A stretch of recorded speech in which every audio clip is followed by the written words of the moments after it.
Hello and welcome to Timeout with SportsAdda. I'm Babashish Nanda, and today we will look at 5 upcoming youngsters to watch out for in the world of cricket.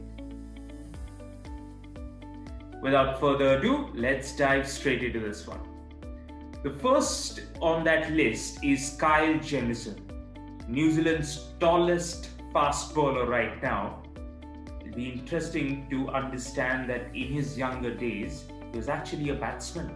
Always wanted to batted higher up the order in age group cricket as well. In school cricket too, when he went to the Auckland Grammar School. But it's not only then, it's only when he actually came out and played for the New Zealand under-19 that he was asked to take his fast bowling seriously, and then that became his primary skill. And cut to February of last year when he made that very impressive debut against India, where Indians were just tucking underneath. They were just defending to everything. Now, since then, Kyle Jamieson right now averages less than 14 in Test cricket, and that is just phenomenal. But it's not just his primary skill, it's not just his bowling and how good he is in terms of execution. Jamieson as a character seems to be someone who wants to reach at the pinnacle of the sport. Because when Jason Holder toured New Zealand not long back, very recently, and the first spell that Jamieson bowled to Jason Holder, he was getting right up to the batsman, bowled a couple of short pitch deliveries, and he was actually eyeballing Jason Holder. And later on, when he was asked about that, he said, well, you know what, right now, Jason Holder is the #1 all-rounder. And if I can challenge him, someday or the other, I'll reach that position. So that hunger, that intent is what makes Jamieson someone really to watch out for. Next up on that list is Cameron Green. Now, Cameron Green, when he was 17, just a schoolboy, he was first given a first-class contract for Western Australia, and he took 5 for 24 in his debut, and that had all the signs that the Australian selectors needed to understand that he has that amount of potential to lift him to the next stage. But what is crucial is that the next season he spent a year almost in the Australia's high performance centre. That's when he really worked on his skills. His batting came out nicely, and then he went back to first class cricket, got runs once again, and eventually was picked to face India. And of course, Cameron Green scored an unbeaten 100 for Australia A against India in a tour game recently, which almost prompted his selection to the Test level. But it's not just his batting, it's not just that how good he is in terms of handling that pressure. Cameron Green is rated highly as far as his temperament is concerned. He scored about 45 in one of the Test matches, but that innings when I saw, it just told me that Green as a player understands that he belongs to this level. And that maturity having come to him at such an early age, you can just understand that he's got a bright future ahead. As far as Australian cricket is concerned, they will be hoping that Cameron Green is the next Mitchell Marsh, minus all the injuries. The third rookie that we're going to talk about is T. Natarajan. He belongs to a very remote village in Tamil Nadu, and perhaps is the greatest rags to riches story in cricket right now. But that's not what makes T. Natarajan just the prospect. To think that Natarajan actually traveled to Australia being a net bowler, and now he has every chance to return to India being an international in all 3 formats, is a phenomenal story. And there is a reason behind that. You've seen Natarajan with the Yorkers, slow ones, with the white ball in IPL, that's all right. Natarajan with the red ball in first class cricket holds long spells. He keeps coming back for the third spell with the same intensity, with the same pace. That pace doesn't go down, and that's why T. Natarajan really is a prospect as far as Indian fast bowling is concerned.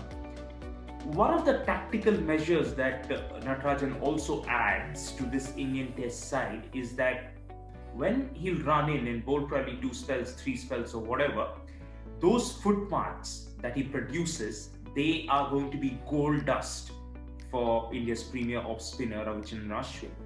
We already know that how much Nathan Lyon loves Mitchell Starc's footmarks, and that's what exactly is what Natarajan will bring to that table.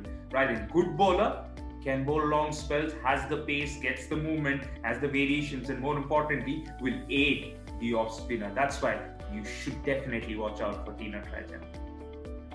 The fourth person that I want to talk about, not just because I've got a soft corner for Southpaws, but of course this player from Pakistan right now has shown a lot of flair in their domestic circuit. As far as white ball is concerned, I want to make it very clear.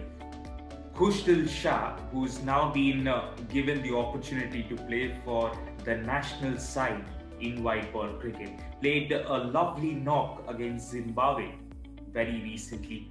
But the core strength of Khushdil Shah is not really the lazy elegance, grace and timing, not really.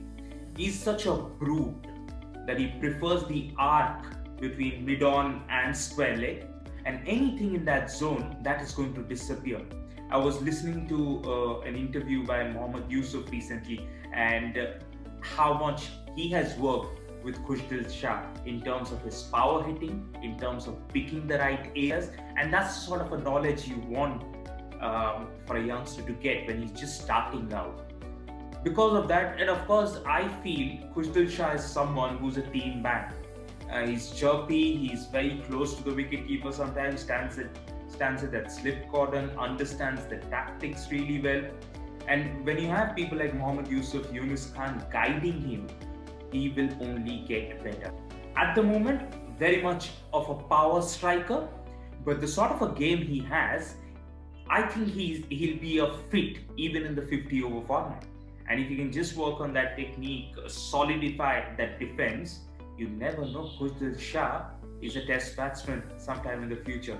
So watch out for him. Fifth, last but not the least, the fifth man that we are talking about is Ollie Pope. Ollie Pope at one point of time was sort of called in, and he was supposed to be the next Joe Root or the next Ian Bell. Such was the potential that when the selectors watched him bat in first-class cricket in England, they really thought that this is a finished product, which was not the case, because initially in his test career he did find it difficult. He played on pitches that were not really batting friendly as well. But what really works for Ollie Pope is that he's fit, he's agile, he's innovative, he's got all the makings of a modern day batsman, does play 360, and also Ollie Pope as a batsman has got a phenomenal defense, which was challenged earlier, but once he's gotten that international 100 in his kitty, that confidence is starting to show.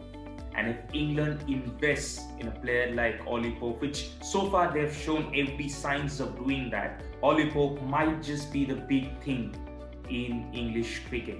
Come the Ashes, if Pope gets his runs, in that middle order, then of course he is definitely here to stay. As I mentioned, very good in terms of defensive technique, and more importantly, when he gets a chance, he looks to score, and that's what batsmen have to do. That's it. Those were the 5 players, 5 youngsters that I want you to watch out for come this new year. And of course, for the rest of news, views, stats, analysis from the world of sports, you'll have to visit SportsAdda, download the mobile app as well, and stay ahead of the game. Until next time, bye-bye for now.